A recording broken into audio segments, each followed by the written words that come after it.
just the short term is going to be very important. Long-term value, community, like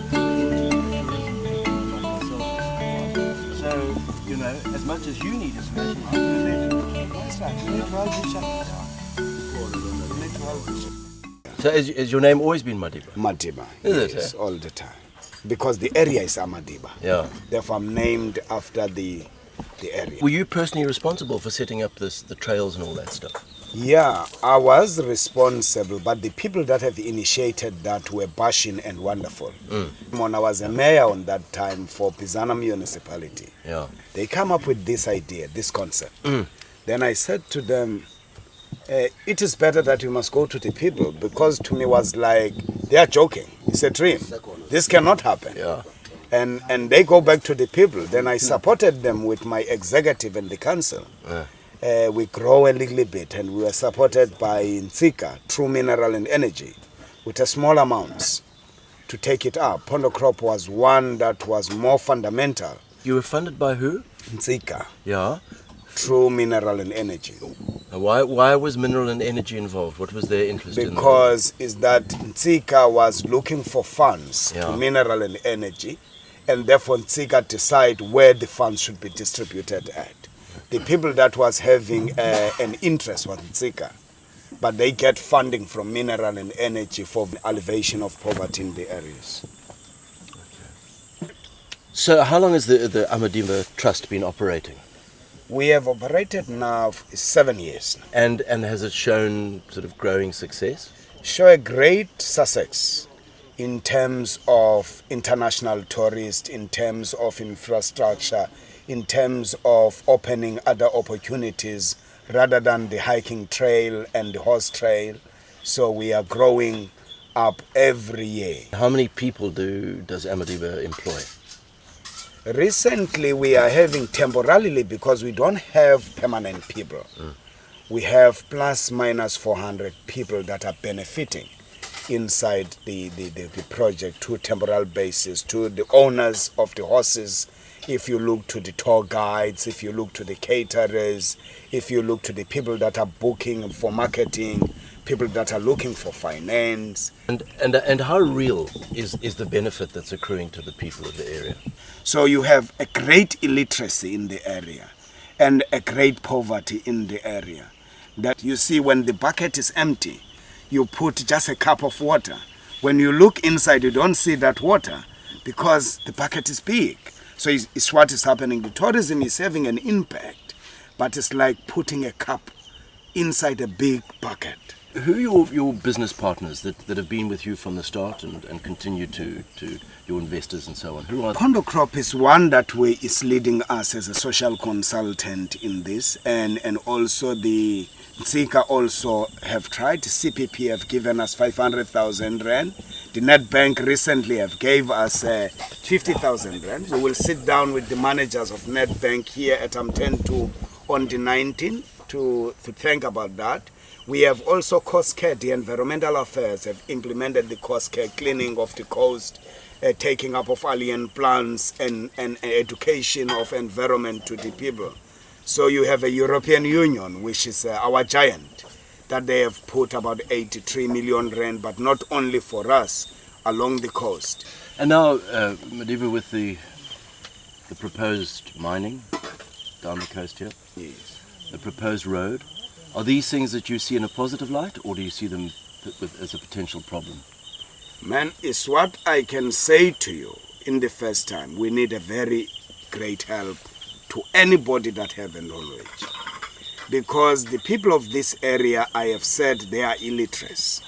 They don't have information. They don't have knowledge and experience of mining and end-to-end effect of mining and to ecotourism. Therefore, they are in the dilemma where there is no dialogue on this matter. When the N2 get in, there were consultants appointed. Those consultants came straight in our place, consult with the people, explain to the people. But that was not enough because people accepted that, 95%. when the TEM came in the area with the DME, Department of Mineral and Energy, they explained to the people about the prospecting, and other people were saying, oh, wow, there is a mining, we will get jobs. There is an N2, we will get jobs. But we don't have a dialogue where we can say, what is a disadvantage of mining? What is an advantage of mining? What is a disadvantage of N2? What are the advantages of N2? And the ecotourism also. Then on the 22nd, which is Saturday, this week, we will have an internal dialogue, which we will spend 23 and 23rd, to discuss among us how is the feeling as the stakeholders about the ecotourism, mining and N2. But now what we are always listening, because people don't have radios here, you will see that. Don't listen to the papers. They don't have that allowance. They don't have TVs. Yeah. So we have called Pondocrop to call a national dialogue where we call all department concerns, all journalists, all NGO and CBOs, all interested groups, to put up a dialogue, and TEM and the person that are dealing with N2 to say, let's speak. What will be disadvantage and advantages? Do we agree on it? Therefore, in order that the people will listen and take a good decision. 95% is not a good decision. It's a decision of a poverty, of joblessness. So we need a good informed decision, which we need to you. This meeting that you're trying to pull together, yes, of a national forum to have educated and informed debate, yes, is it actually scheduled? Is it going to take place? We have invited Pondocrop to come up with a date and the stakeholders that's supposed to be in that processes. So we are relying on Pondocrop, but the internal dialogue is on the 22. We have scheduled, we have booked in the water. We are taking all stakeholders outside this area to debate the realities about these three projects. Because that is a confusion in the area. Why, Madiba, you are saying mining is not good? Then I say, it will disturb environment. Why N2? It will, therefore I don't have facts. That's why I said I need more education on it. What I think I'm getting from you. Good. You personally feel that those things, the mining and the N2, mightn't be the best option.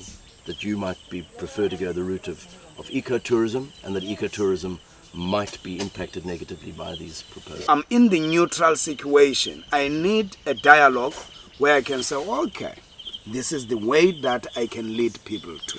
So I have that dilemma on that. But ecotourism, I must put very clear. Yeah. This is the project that is existing. We don't want, I must say it clearly, any project that will destroy and finish what we have. We want a project that will assist to what we have. That is our stand as the trust. Whatever the situation may be, we will be very strong to take a project that will assist the ecotourism to go on, and that project can go on. So we don't want to destroy what we have with what we don't know whether it will be exist. I just wondered with your colleagues, to what extent they're aware of what an extraordinarily beautiful, wonderful, unique place this is. And sometimes if you live in beauty and haven't traveled much, you don't appreciate it. Do you think you people really, understand the extent to which, for people like us coming in here, this is like paradise. It's beautiful. Yes. Do you feel the same way about this place? No, I feel very well. I'm feel very proud about this area. It's having a fresh air. There is no noise. There is no violence. You don't mind to left your car up there the whole night. Yeah. Nobody's looking after the car. But when you go in Durban, you must look after your cell phone and your sparge and your family like this. Yeah. You're always frightened. Therefore, people understand. We have taken people for, which is double for training for the environment, in order that they must be educated more about the beauty of the environment. Saying our government, I trust even now, will come to us when they come up with a recommendation. There will be no resolution that will be taken by our government without considering our views. We will wait for that. That's why we are pushing fast dialogues, in order that when the government come up with a recommendation, we say, no, we don't like your recommendation, we want this way. So I think that the consultation will come, but there will be no road and mining that can happen without our consultation. Even the ecotourism, we can test that in 1 minute. So we are trusting our government. Government will come clearly and consult to us when he's having a recommendation of any type. We have gone to a Richards Bay. We were about 50 people. Selected all the stakeholders to go to the Richards Bay and see the sample. What is happening there? What is the damages in terms of the environment? What is the noisy situation?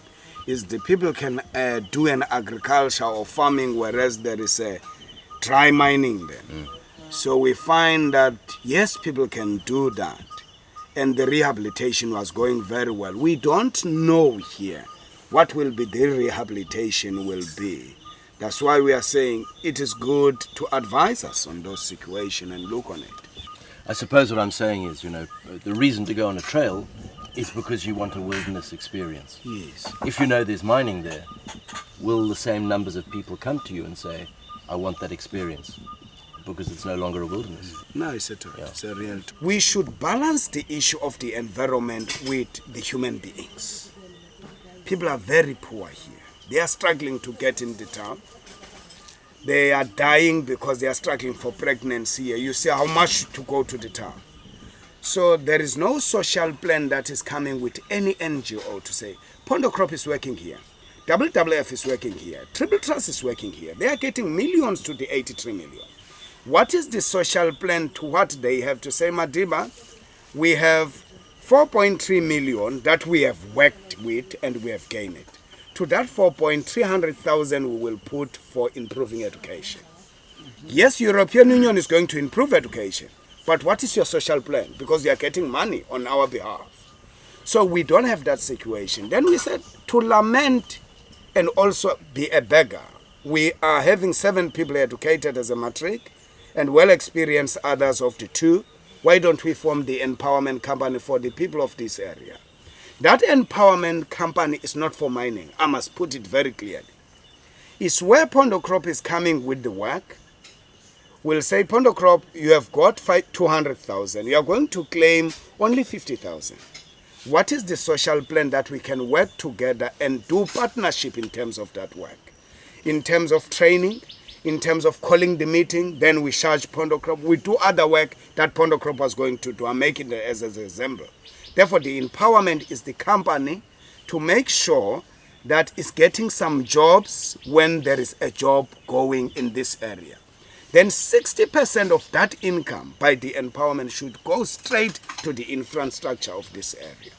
That's where we form the empowerment. Therefore, people now are associating us with the mining. It's because of the mining, it's because of the N2, it's because of the ecotourism. No, it's not like that. We have about 8 groups that are shareholders of the empowerment. The Amadiba Trust, which I'm sharing, the Tribal Authority, the farming, the fishing, the catering company, the adult company, which is a pension company, the cultural, the disabled. Those are organogram of the craft. Yeah. Any money that comes to empowerment will go straight to the groups, and the groups will distribute according to their functions to the people. We need a kumbi for the pensioners. Others cannot walk. We buy kumbis in 10 years, 20 years come. Then they have their own organization to help. We have shelters. When the pension is coming, there are no shelters here. It's raining, so we need some shelters to the points.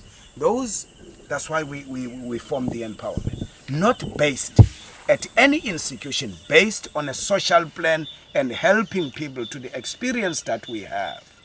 If you are coming with 50,000 from Nedbank, we will say to you, okay, what will be your scope of work? Say, this is, man, can we join venture? We can do for you this work. How much can you pay us? Say, Madiba, 3,000. Said, good, we can do your work, pay us 3,000. Then we take 2,000 straight to the people. We separate to the groups, and 1,000 rand will go on administration and other part. That's why we form it. It's order that we don't want to see groups. If you are seeing in a reality way, all NGOs are white, you see, that must not harm you. All NGOs are white in the area.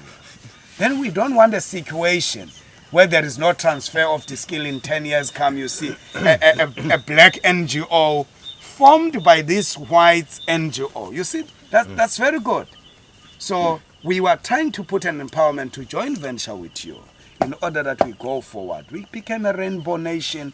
We share some views in a joint venture way. You don't work. At the end of the day, we don't know what we have worked. We are getting experience. Empowerment is for that. And the Australian consortium, which you're aware of. Yes. Yeah.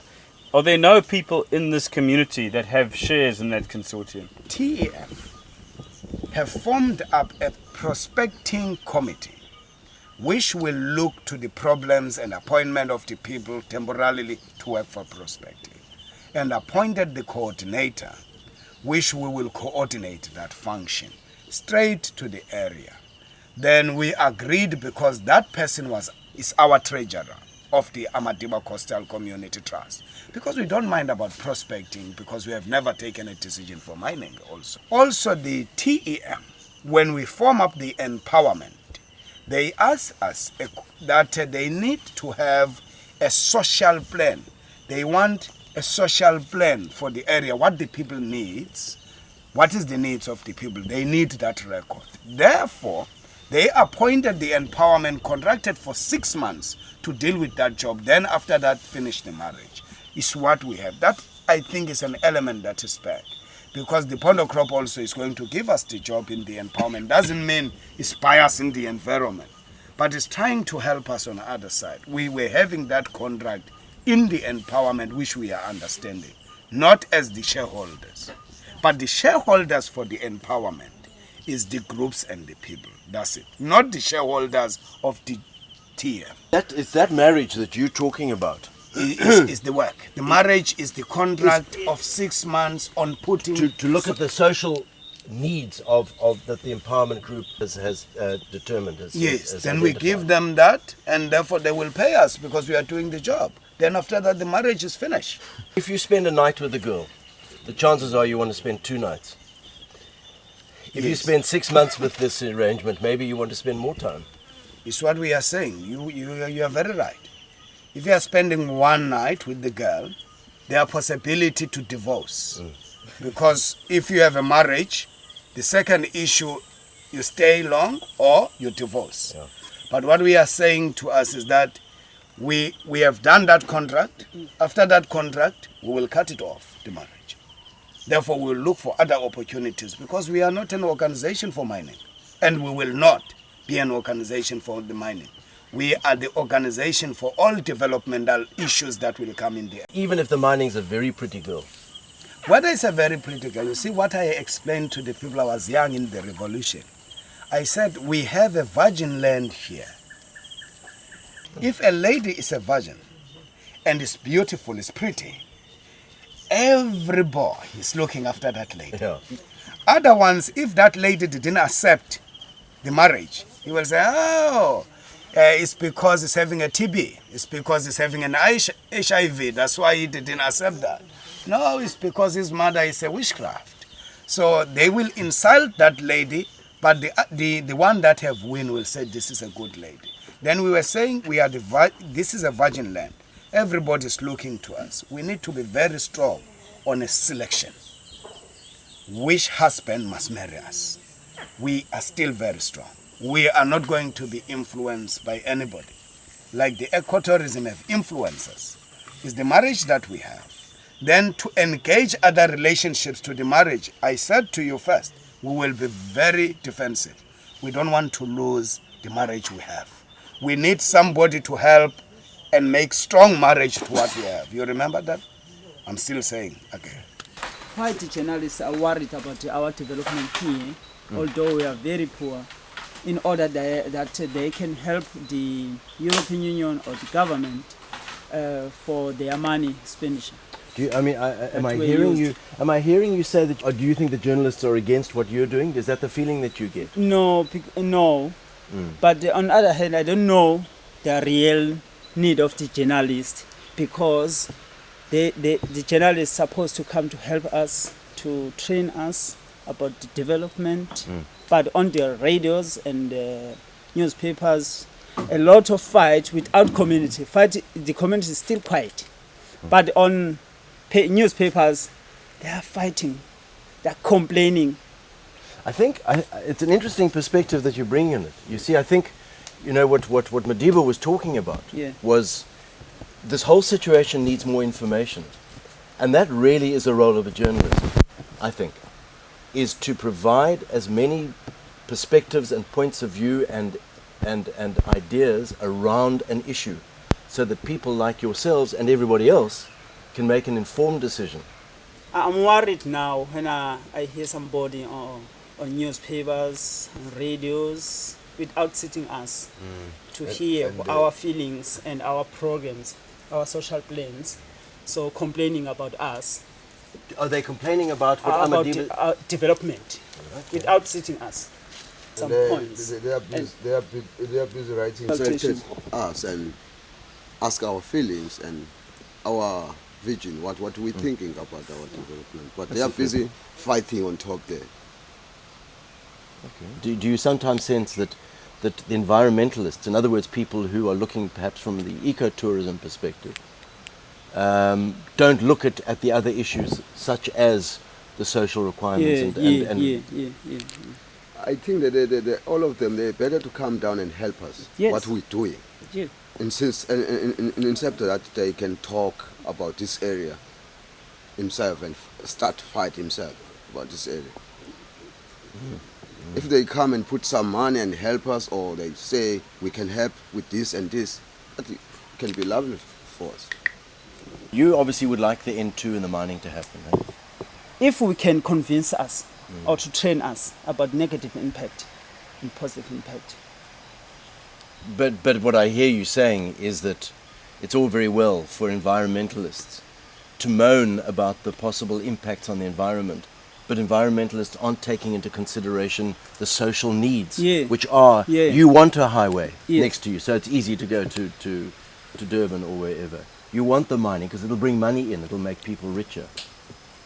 Is that what you're saying? No. Is nobody informing you about the potential of the Nobody? No. You're just hearing an argument happening in the media. And you're not hearing the details of those positive arguments and negative arguments. Has any money been passing hands between the mining company and the community? No. No money at all? Nobody's saying, No. There was a good consultation and their program for the prospecting. Have you sat down with the mining people? We sit down at Bizana municipality. Okay. They present who, the municipality or the mining people? The mining people and the environment in Pondocrop, every industry group were there. So we discussed. But there was no N2 representative. Okay, so there has been some discussion from the mining perspective, but from the N2 perspective, no one has actually spoken to you. That's what I'm getting at. No. If you can go to the government first, you can go to interview the minerals and energy to the government nationally, because the N2 came from national. Even the issue of the proposal of the mining or prospecting came from on top, on national. It's better to go to interview first. What's your plan, government, about this to development? So it should be better. And after that, you come down to the community. What's your feeling? Government didn't consult the provincial and the local about the mining or prospecting and N2. All those two things came from on top and go through to the community. So they did the consultation as well, but we accept them to do their job. But it's better to go to the government to ask some more questions about this development. So those that are supporting the mining, they support it privately. They hold the meetings in the community. And when they go to those meetings, they buy a lot of meat and they provide people with beer. When the old people are drunk, they say, oh, this mining will come with a lot of money. You see, now at the beginning we have fun. It is very difficult. So one way or another, as is the story of old, the money that is Yeah. behind this whole thing is breaking up community. Yeah, it is. There's distrust and there's... And because some people are also poor, so they can even support it easily because it comes with a lot of money. They don't know anything about tourism. Some people, they don't know about it. Do you think there's still time for the community to make a decision? Or Yeah. you think the decision's already been made? I think there is still time for the community to make their own decision about their own land. Yeah. I hope you're right in that one.